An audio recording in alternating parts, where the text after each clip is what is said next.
오늘은 동방에서 박사들이 별의 인도로 아기 예수님께 경배하러 온 것을 기념하는 주님 공연 대축일입니다. 인류의 빛이요 구세주이신 그리스도의 탄생이 세상에 드러났습니다. 아기 예수님의 거룩한 빛이 우리 마음을 밝혀 성탄의 기쁨을 새롭게 하고 주님께 막가진 예물을 드리며 빛을 증언하는 삶을 살아가기로 다짐해 봅시다. 주님 성탄 전례는 참 하나님께서 우리를 구원하시기 위해 참 인간으로 강생하셨음을, 주님 공연은 구세주께서 온 민족에게 당신을 스스로 드러내 보이셨음을 강조합니다. 그래서 주님 성탄 대축일은 하느님께서 취하신 인성에, 주님 공연 대축일은 인간 가운데 드러난 주님의 신성에 초점을 맞춥니다. 이처럼 두 대축일은 서로 보완하면서 예수님 안에서 서로 뗄래야 뗄 수 없는 신성과 인성이 함께 존재한다는 사실을 밝혀줍니다. 마테오 복음사가만이 전하는 동방박사들의 예루살렘 방문 이야기는 예수님 성탄의 특별한 기원과 신학적 의미를 담고 있습니다. 그들의 출신지와 방문자의 수는 복음에 나와 있지 않지만 아기 예수님께 경배를 드리러 온 그들의 지위와 품격에 비추어 강생의 신비와 구원의 보편성이 드러납니다. 동방박사의 일화는 구약 성경에서 이민족 왕들이 메시아격인 왕에게 선물을 가져오거나 축복한 전승과 맥락을 같이 합니다. 이스라엘을 축복하는 발라함의 신탁, 스바 여왕의 솔로몬 방문, 아라비아와 스바 왕들의 조공이 대표적인 예입니다. 교회는 아기 예수님을 경배하고 예물을 바친 동방박사들을 전통적으로 세 명으로 묘사합니다. 이는 초대 교회의 교부 오리게네스가 예물이 셋이니 동방박사도 3명이라고 주장한 데서 기인합니다. 그리고 3은 성경의 의미로 삼위일체이신 하느님을 드러내는 수로 시작과 마침을 가리키는 완전한 수입니다. 교회 전승에 따라 동방박사의 신분이 왕들로 언급되고 있는 것은 교부 테르툴리아누스로부터 비롯되었습니다. 그는 만왕이 다 그 앞에 엎드리고 만백성이 그를 섬기게 되리라는 시편 말씀과 연관지어 동방박사를 왕들이라고 주장했습니다. 동방박사들은 교회 전통에 따라 인생의 3단계를 상징하는 모습으로 묘사되어 있습니다. 제일 먼저 유럽을 상징하는 나이든 가스발이 모자를 벗고 무릎을 꿇은 채 아기 예수에게 황금을 바치고 있습니다. 그 뒤에는 장년인 아시아의 왕 멜키오르와 아프리카의 청년 발타사르가 유향과 모략을 들고 경배 순서를 기다리고 있습니다. 흑인 청년과 황인 장년, 백인 노인이 아기 예수를 경배하고 있는 것은 왕중왕이신 예수님에게 이 세상 모든 대륙의 전 인류가 영원 무궁토록 경배해야 한다는 뜻을 지니고 있습니다. 동방박사들이 가져온 예물도 신학적으로 상징적인 의미를 담습니다. 황금은 왕에 대한 고귀한 예물로 예수님께서 세상의 유일한 왕이심을 나타내는 것이고, 유향은 성전에서 제사를 올릴 때 하느님께 경배드리며 태우던 향료로 기도를 상징하며 예수님께서 하느님이심을 고백합니다. 몰약은 장례 때 사용하여 죽음을 상징하며 예수님께서 우리 죄를 대신하여 순환과 죽으심으로 우리를 구원해 주심을 의미합니다. 따라서 구유에 누워 계신 아기 예수님께서는 만민의 왕이시며 메시아이시고 인간의 죄를 대신해 십자가 희생으로 우리를 구원해 주시는 구세주이심을 드러냅니다. 현대 신학의 거장인 칼 라너 신부는 동방박사의 예물이 사람이 되신 하느님께 드리는 합당한 우리의 희생, 인간으로서 우리의 자세를 상징하는 것으로 보았습니다.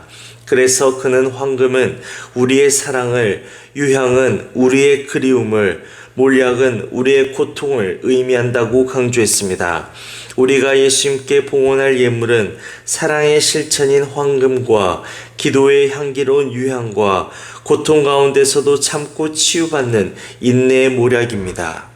동방박사의 위대함은 인간 안에 담겨있는 하나님의 신비, 곧 인간의 본성 안에 새겨져 있는 말씀의 씨앗인 창조주 하나님에 대한 향수와 그리움과 갈망을 계속 키우고 성장시키고 완성하심에 있습니다.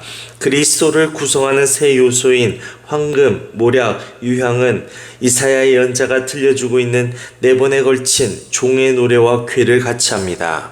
첫째와 둘째 노래는 당신의 영광을 드러낼 이스라엘을 모태에서부터 빚으시어 민족의 빛으로 세운다는 의미를 담고 있습니다. 황금이 반짝이며 밝은 빛을 내듯이 그리스도의 존재는 하나님의 구원이 세상 끝까지 이르도록 유다인과 이방인 할 것 없이 모두에게 빛이 되어줄 것입니다. 셋째 노래는 주님을 신뢰하고 모든 고난과 박해를 이겨내는 종의 모습을 나타냅니다. 이는 자신을 태워 성전을 하나님께 막가진 향으로 가득 채우는 유향과 비견됩니다. 자신의 희생으로 세상의 죄를 없앤 그리스도의 피와 땀이 하나님께서 마련해 주신 희생제물이 되어 인간을 구원하게 되면서 구약의 야훼 이레가 완성됩니다. 마지막 노래는 백성의 죄를 대신하는 어린 양의 죽음이 승리한 생명의 기름을 선포합니다. 이는 장례 때 죽은 이의 몸에 바르는 모략과 연관되어 그리스도의 죽음이 곧 영원한 생명을 낳게 해준 생명의 씨앗이 되었음을 알려줍니다. 예수님께서는 세상에 아기의 모습으로 오셔서 이사야가 예언하였던 종의 모습을 취하시고 십자가에 죽기까지 순종함으로써 자신에게 바쳐진 새 선물들이 가진 의미들을 완수하셨습니다. 제1독서는 거룩한 도성의 은총의 빛이 충만함을 선포합니다. 구원의 빛을 향한 세상 사람들의 순례는 보편적이고 다양하면서도 한 방향으로 향합니다. 또한 모든 민족은 기쁜 소식을 들으며 주님께서 이끄시는 행복한 삶의 길로 향하게 될 것입니다.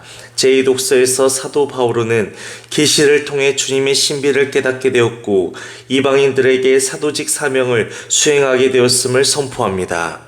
그리하여 그는 자신의 노력으로 다른 민족들도 복음을 통하여 약속의 공동 상속자가 되고 그리스도 가족의 한 몸으로 공동 수혜자가 되게 하려고 하고 있습니다. 오늘 복음에서 동방박사들은 주님의 별을 보고 베들레헴을 찾아와 성모 마리아와 함께 계신 아기 예수님께 경배를 드리고 예물을 바칩니다. 베들레헴은 성체가 모셔져 있는 빵의 집을 의미합니다. 빛의 자녀가 빛에서 나신 빛이신 그리스도의 몸을 모시니 더없이 기뻐합니다. 그러나 예수님의 얼굴만 본다고 해서 모든 것이 끝난 것이 아닙니다. 우리는 예수님의 얼굴에서 하느님을 뵐 수 있어야 합니다. 이사야 52장 2절은 그에게는 우리가 우러러 볼 만한 풍채도 위엄도 없었으며 우리가 바랄 만한 모습도 없었다 라고 예언하고 있습니다. 그러나 성경은 주님을 뵙는 모든 사람이 두려움에 휩싸였다고 기록합니다. 주님을 처음 만난 베드로가 주님 저에게서 떠나 주십시오.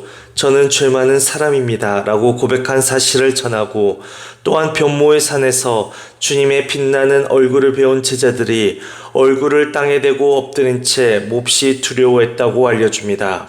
그뿐 아니라 황금 등잔대 한가운데에 계신 천상의 주님을 배운 사도 요한은 두려움에 휩싸여서 죽은 사람처럼 그분 발 앞에 엎드렸습니다. 라고 기록했습니다. 우리는 이 대목에서 일상적이고 보잘것없는 것에서 두려움과 경외심을 느끼게 되는 역설을 체험하게 됩니다. 그 역설을 푸는 열쇠가 간절함, 단순함, 순수함을 통해 자신 안에 믿음을 갖는 것입니다.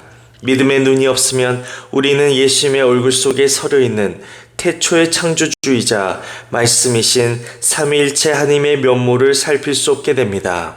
그리하게 되었을 때 세례자 요한이 말했던 내 뒤에 한 분이 오시는데 내가 나기 전부터 계셨기에 나보다 앞서신 분으로서 예수님이 보여주신 강생의 신비를 받아들일 수 없게 됩니다. 그리고 강생의 신비가 중심에 있지 않은 믿음은 보지 않고는 믿을 수 없는 인간 감각에 의존해야 하는 형식적인 믿음에 그치고 말 것입니다. 이만큼 믿음의 근간은 보이지 않는 것을 볼 수 있고 들리지 않는 것을 들을 수 있는 위로부터 비롯되는 물과 성령의 작용이 필수적임을 알게 됩니다. 그래서 우리는 오늘 아기 예수님과 같이 어린이와 같은 마음을 가져야 하고 아기 예수님과 같이 새롭게 태어날 수 있어야 합니다. 아기 예수님이 보여주시는 해맑음은 우리가 언제든지 다시 시작할 수 있고 우리를 올가매는 무질서함과 유혹들을 이겨낼 수 있다는 희망을 안겨줍니다. 이런 전환의 순간이 이제 다가왔습니다. 메시아가 세상에 오셨으니 우리는 언제 끝나도 이상할 것이 없는 마지막 때를 살아가게 되었습니다. 우리의 일상이 고단함과 두려움, 외로움과 상실감으로 점철되어 있다고 하더라도 이럴 때일수록 우리는 신앙적으로 더욱 성숙해지고 신앙을 중심으로 자신의 삶을 재정립해 나갈 수 있어야 합니다. 주님의 현존을 믿고 그리스도의 향기를 갈망하며 세상에 비치신 주님을 따라 그리스도인답게 사랑의 삶을 살게 해주시기를 청하도록 합시다.